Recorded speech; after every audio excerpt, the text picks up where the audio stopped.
On the program, we're going to do some comparisons between headlines from March when the first bill failed in the House and the headlines now. This is what President Trump is talking about when he talks about fake news. It's not about whether the news is always accurate. It's the way in which they go after him, no matter what the outcome is, without revealing the absolute and utter bias they have up front. It is a misrepresentation from the beginning. Yeah, it's always so negative. What is the role of media? It's to inform the American people. It's always so negative. Do you guys remember the rollout of Obamacare and the exchanges and when the website went up? Oh. I do not remember the coverage being as negative back then, and that was a complete disaster. If you remember that. We were on the air here doing that show when the website hit, crashed. And it was such a disaster. I mean, I used to joke about you spent $1 billion on putting together a website. Yeah. I can go over to Squarespace and make a website for $15 that would work better and more efficiently than the Obamacare website did. And where are they talking about the status of Obamacare? There's a reason this vote happened. There's a reason even Democrats are acknowledging that Obamacare needs to be fixed because premiums are out of control. I was in Iowa just on Tuesday at a diner, or Thursday at a diner, which I know you're jealous of. Great job. Diner. Lots of pancakes. A little bit. You're always jealous on that, I know. And they opened the bar at 6 a.m. They did, yeah, because it's Iowa and that's what they do in Iowa. But what their last provider in their healthcare exchange had just announced that it was leaving. I mean, if you can't have supported premium support plans in states where there are no plans. If you don't have a plan, what do you do? Okay, well, where are the Democrats then? I mean, right? I mean, well, they're not going to support this at all, and they're laughing right now. They know the challenges that we have seen with Obamacare. If they actually cared about the healthcare system in this country, why not step up and want to help Republicans get this right? Well, their answer is their job as a politician. Well, their answer is, even if it is crumbling in parts and having insurance premiums skyrocket, that we already gave you a healthcare bill. It's called Obamacare. We don't want you to roll it back. Now, the questions this morning about the elderly and pre-existing conditions and what is going to happen in the Senate. Well, it looks like the Senate is not going to be taking a vacation right now. They're already working fast to try to take up health care and make sure that it remains affordable for the elderly. Sarah Huckabee Sanders, the deputy press secretary, says that Senate is taking this up. Take a listen. The president's focused on getting it right, not getting it fast. I think we saw the mistake that the Democrats made by trying to force and rush this through. We expect there to be some changes, but we expect the principles and the main pillars of the health care bill as it exists now to remain the same. I think that we're focused on the big principles of the health care bill, lowering cost, creating a competitive environment, flexibility, giving states the ability to make decisions within the health care system. We don't expect those things to change. So that's the sticking point for Democrats right now, is giving the states the ability to opt out, getting a federal waiver to opt out, whether on pre-existing conditions or not. And so that's where the left, that narrative is going to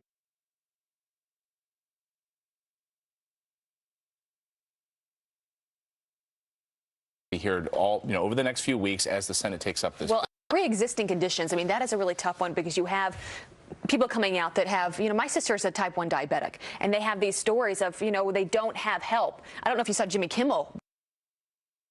He's all about. So that at the federal level, yes, they can cover pre-existing conditions, but when it gets handed down to the states and they are able to opt out, then the federal government can sit back and wait. Well, and my view is, why not let states choose? If it's budget prohibitive for them, why can't a state make that decision? Then it's on that governor, it's on that state legislature. But ultimately, what the Senate's going to do, they have to close ranks. They only have 52 votes. They can pass it through reconciliation. They're going to need every single vote. So they're going to have to learn from the House to what they do and find that middle ground. But ultimately, it is about the principles of what Republicans are trying to do. Getting rid of the government interference that distorts the market, that explodes the debt, that's unsustainable. That's what Obamacare has been. If they could bring in competition and choices, not mandate things to people, get less government interference, you got to find a way then to message it, to your point, so that Democrats can't just say, you're kicking grandma off the cliff, kids are going to die, which is exactly what the Democrats do every single time. I mean, there was a lot that happened this week. Yeah. I want to get to Stephen Colbert because we all saw that commentary that he had the other night. Well, now the FCC is saying they might have to take action after some of his controversial jokes. Here's what they said. I have had a chance to see the clip now, and so as we get complaints, and we've gotten a number of them, we are going to take the facts that we find, and we are going to apply the law as it's been set out by the Supreme Court and other courts, and we'll take the appropriate action. Traditionally, the agency has to decide if it does find a violation, what the appropriate remedy should be, and a fine of some sort is typically what we do. You know, it would be good to see a consequence. Listen, it's a free country. You can have your political point of view. People can decide to watch Stephen Colbert or not. But ultimately, if you say something like that on the air, which we're not even replaying, there should be ramifications. Right, I'm glad people complained. Right, and it is over the public airwaves. I mean, it's different. You know, cable is certainly different and governed by different things. But when you're on the public airwaves and people could just put up an antenna in their house and they have free access. Right. And this is what the FCC regulates. And clearly enough people have complained about this. That it's a warning sign to the FCC of, like, maybe we need to do something. I mean, I remember growing up watching Letterman on my parents' floor. I mean, I was probably 5, 6, 7 years old at the time. I can imagine hearing Joe. I would have no idea what was actually going on. I mean, that's just not fair to do to families that are at home watching it at night. That's just a level that we haven't seen before. And the reason this has exploded so much is because I think the double standard of what he's going to get away with and what you know he's allowed to do versus what someone would do to a Democratic president or Barack Obama is so glaring that people finally have mustered the outrage on that. And sometimes conservatives don't muster outrage the way the left always does. And so it's good when people stand up and say, hey, you know, we're going to take a stand here. That's a great point. Where do you draw the line? I don't care if you're Republican or Democrat. When it comes to how we talk, the jokes that we give out, you know, as you said, in front of a large audience, many of them kids that are still up, you know, pretending to be asleep, watching with their parents. Where do you draw that line? But also, what is the FCC doing where he had to wait 5 days to see a clip? Like that, I'm curious what the FCC is doing. It's a government agency. They've been napping. All right, I do want to bring some other headlines this morning, starting with the leading French presidential candidate, Emmanuel Macron, getting the Hillary Clinton treatment by getting hacked on the eve of the election. It's unclear who's responsible for the massive amounts of campaign emails dumped online. Macron's camp says fake documents have also been mixed with real in order to deceive voters. Well, tomorrow Macron is facing off against far-right candidate Marine Le Pen, who's been compared to President Trump. And new details emerging about that Navy SEAL killed fighting terrorist in Somalia. Military officials say he was on a helicopter aiding Somali troops fighting the al-Qaeda-affiliated group al-Shabaab. Well, they say when U.S. forces dropped the Somali soldiers off at a Shabaab compound, a firefight apparently broke out. One SEAL was killed and 2 others were wounded. This is the first U.S. service member death in Somalia since 1993. His name has still not been released. So sad. And now to some extreme weather. Powerful storms tearing through the south as flooding takes over the east. 10 people are now confirmed dead from high water. The latest victim, a Missouri man after his car was swept into a flooded creek. The same system packing a punch up north, turning roads into rivers in New York City. Firefighters helping people out of their cars and commuters even using umbrellas inside Grand Central Station as water just came pouring in. Look at that. It was a mess yesterday with the rain. And a 93-year-old Marine veteran surprised by his brothers in arms with a brand new American flag. Marines in Fort Lauderdale for Fleet Week. They heard about hero Robert Woodbury, a Marine aviator who flew in World War II and Korea. They knew he needed a new flag for his lawn, so they showed up with one in hand. I'm really red, white, and blue. I mean, it's all I can say. I'm so pro-American and so, I don't even know how to say it. I'm a Marine. Hoorah. That's it. Hoorah. Oh, how sweet is that? Well, the flag was flown on the USS New York early that day. You know, they say what a once great a Marine, surprise. always a Marine. Yep. Yeah. Very cool. Well, Democrats say people will die into the Republican health care plan. Are they taking the scare tactics a little too far? That's coming up next. Look out. Well, President Trump, he took a lot of heat for claiming he was wiretapped by President Obama. But now another 2016 candidate is coming forward saying he might have been wiretapped too. Uh-oh. Ooh, and Janice Dean is live from Churchill Downs this morning, the site of the 143rd Kentucky Derby. We're going to check in with her and her awesome hat. I love that. It's coming up. We've got to get our hats on. You do. Yeah. American lives if it ever becomes law. This will mean death, pain, and suffering to people's families. It's really a stupid bill. It is a bill of deconstruction of government. From the beginning, Trump Care was a moral monstrosity that will devastate seniors, children, and hardworking Americans. This crushing age tax will fall on some of the most vulnerable members of our society. Tens of millions of Americans who are living with pre-existing conditions will be screwed. Instead of this cruel bill, let's come together to improve health care, not take health insurance away from millions just to give tax credits to the wealthiest. We're better than that. Let's put this bill in a coffin, not Americans. Let's kill and bury this bill. Thank you. Wow. Well, Democrats there are saying that people will die under the Republican health care plan. Are they taking the scare tactics a little too far? Well, here now to debate is Democratic strategist Isaac Wright and former Apprentice contestants and Donald Trump supporter Aaron Elmore. Good morning to both of you. Thanks for being here so early. Of course. All right, Isaac, those are some strong words, some that you agree with, that this new GOP health care plan will take American lives. What evidence do you have of that? There's a moral question here, and there are lives on the line. That's exactly right. That's what's in the bill. Pre-existing conditions will no longer be covered under your insurance. So you have the option under the state waivers that people with pre-existing conditions may lose their coverage, face lifetime caps on coverage. If you get sick, the insurance that you've paid for can say, you know what, you've hit the cap. You're on your own from here. That defeats the purpose of insurance, and that's why lives are on the line.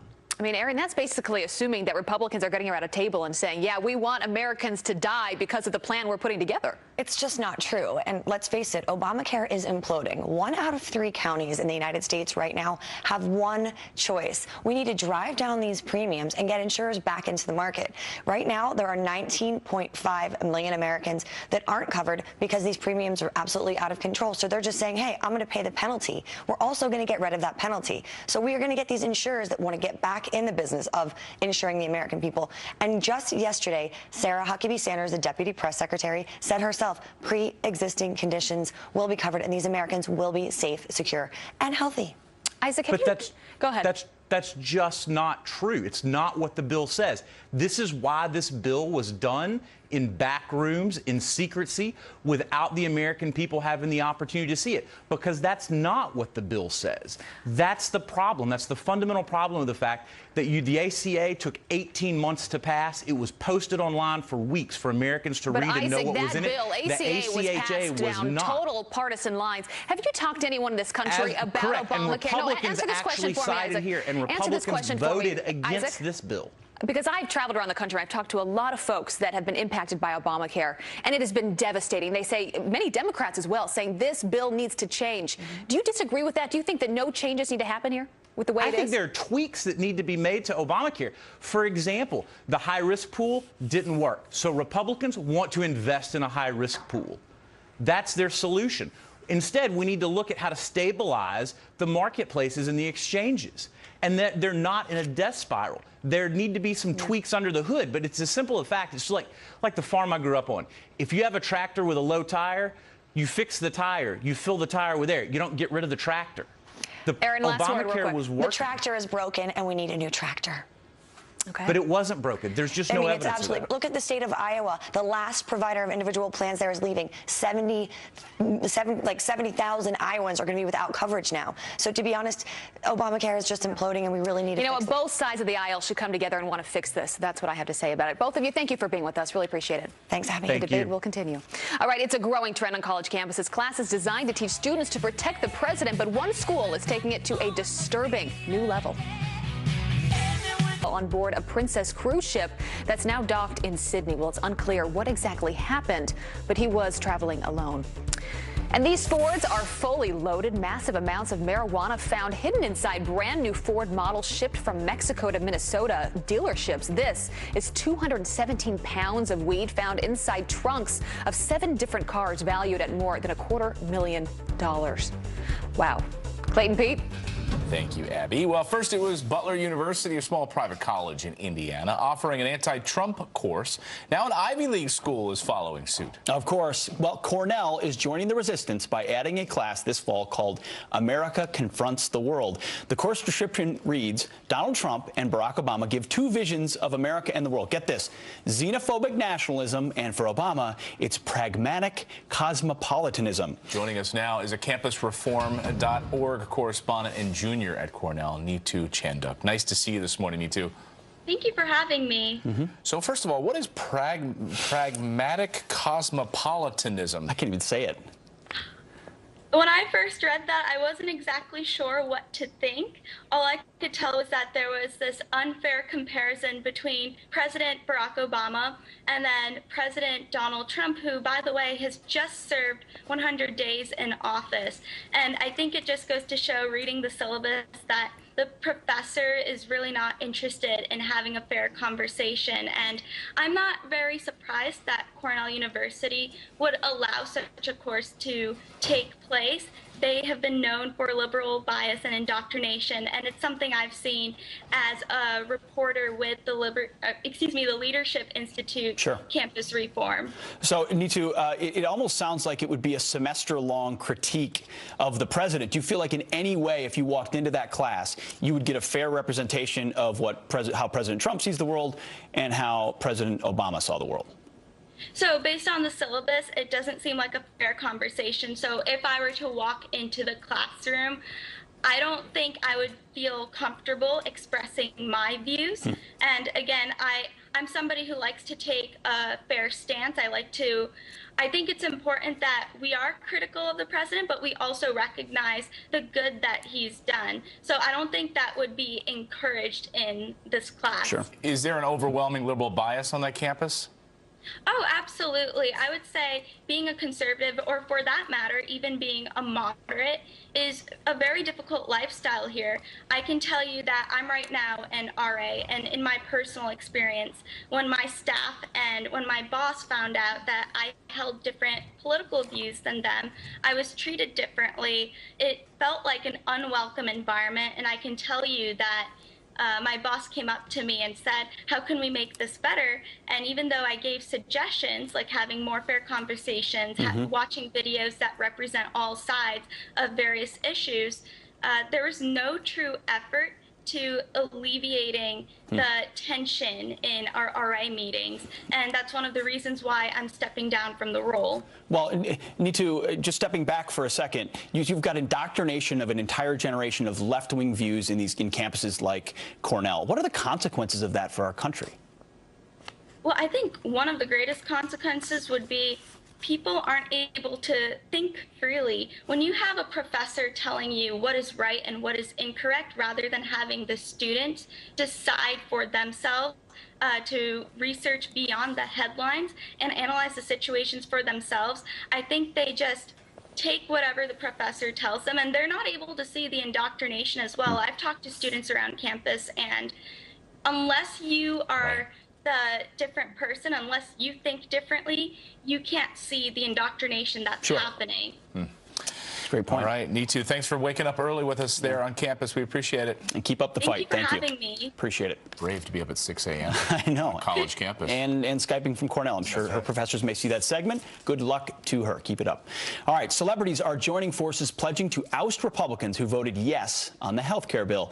And Dan Bongino says, please do, because that worked out so well when they rallied behind Hillary. Dan joins us live next.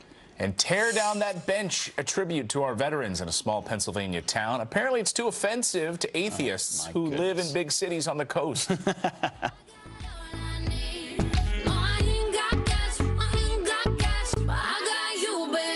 Just you, baby.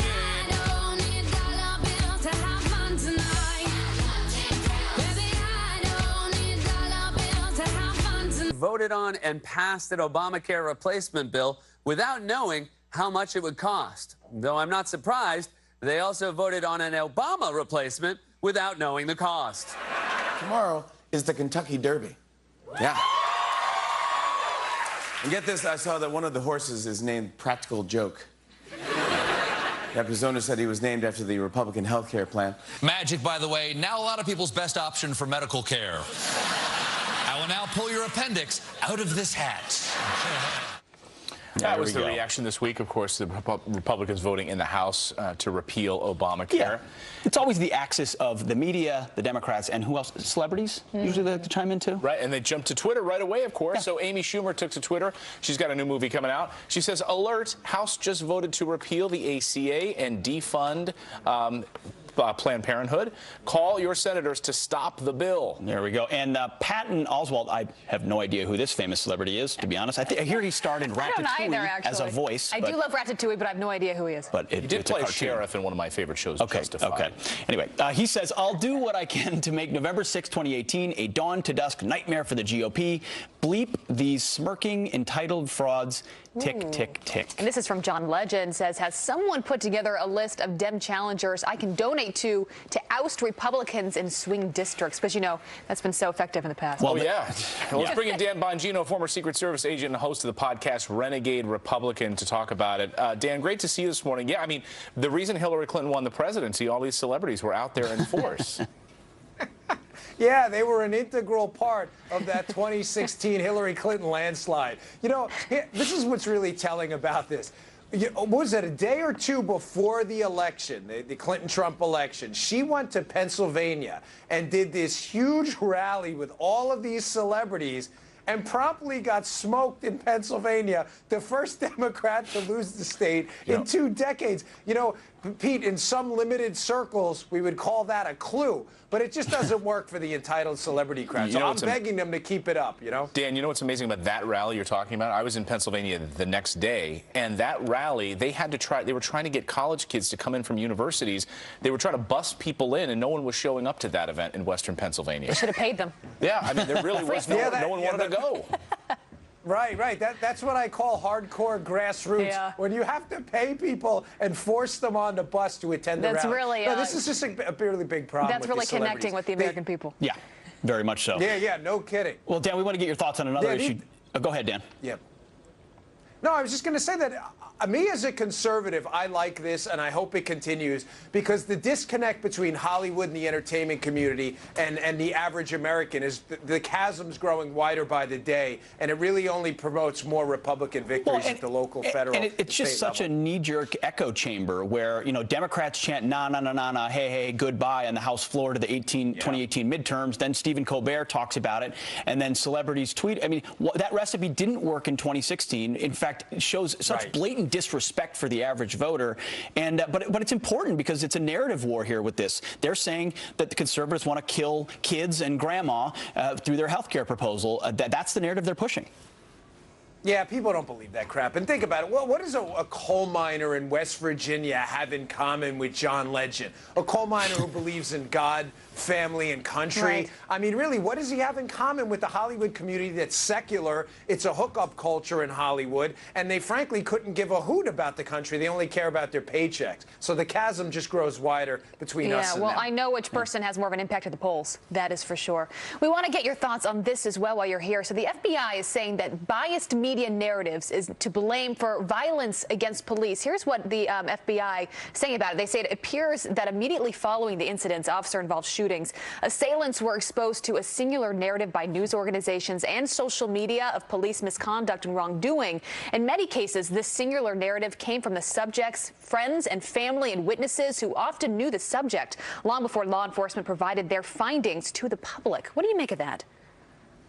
Yeah, Abby, this is real. I keep contact with a lot of cop friends of mine still, even ones I went through the police academy with, and they're telling me now that these guys are terrified. I don't mean terrified like frightened. I mean scared of the backlash of being involved in any use of force incident because they know they won't be backed up by the politicians who are going to look to make an example out of them. And these guys don't want to go to jail for something that they did with the best of intentions to protect themselves or others. They're really scared of this. No, you're right. I mean, law enforcement, they fall behind the narrative that grows in the media as cameras get shoved in the face of family members who oftentimes are quite hyperbolic and blaming the police. And then pretty soon you've got protests and it accelerates out of control. Yeah, guys, this Ferguson effect is very real. I had one cop friend of mine tell me that if they're not called out on a radio run, in other words, Central 911 doesn't call them there, that they'll very rarely stop for a discretionary police action because they know they're going to become, you know, YouTube infamous the minute they stop at a site. No one helps. They just pull out the cameras. Wow, that is so true. And a sad reality we live in. Dan Bongino, good to have you with us this morning. Thanks a lot. Thanks, guys. All right, now to some other headlines this morning. ISIS is now training homegrown jihadists how to target American gun stores in order to arm themselves. An ISIS propaganda magazine encouraging followers to drive a truck into the stores or attack owners at closing time so they can't fight back. Well, the idea is to steal weapons and ammo for later attacks. And an accused terrorist claiming that the feds tricked him into handing over a DNA sample, according to lawyers for Ahmad Rahimi. The mystery man visiting him at a New York City correctional center was an FBI agent who asked for a hair sample. Well, now lawyers want the evidence banned from the case. Rahimi was arrested last year and accused of setting off homemade bombs right here in New York City's neighborhood of Chelsea and New Jersey, injuring dozens of people. And Kentucky Senator Rand Paul believes the Obama administration may have been spying on his presidential campaign. The senator tweeting this: "I formally requested from the White House and the Intel committees info on whether I was surveilled by Obama administration or the Intel community." Last month, Paul sent a letter to President Trump asking him to investigate a claim that his name was unmasked in intelligence reports collected under the Obama administration. Wow, that would be something, huh? And a city in Pennsylvania is removing a park bench with the word God on it in order to please angry atheists. The bench honoring local veterans says men who aren't governed by God will be governed by tyrants. Well, Tucker Carlson took on the national legal director of American Atheists, who demanded its removal. Aren't you the tyrant in this story? I think we are the folks that fight for equality for everyone. And when this bench was put with a veterans memorial, it was demeaning to anyone who's a non-Christian veteran. This is not about making a group of people feel included. It's about crushing people. No, it's who are of course it is. No, it isn't. The atheists offered to pay for a new bench so long as it had their organization's name on it. Goodness. Wow. And I'm sure she lives in that town, right, the lady? Right. Right. Really has the interests of people in mind. Well, are Democrats winning the messaging war over health care? And does President Trump need to hit the road to sell his plan? Former Trump campaign manager Corey Lewandowski is on deck. Plus, 6 months after that brutal defeat in the presidential election, it looks like Hillary Clinton, well, she's ready to re-enter the political spotlight, out of the woods. But do Democrats even want her back? We're going to debate it next. I'm gonna find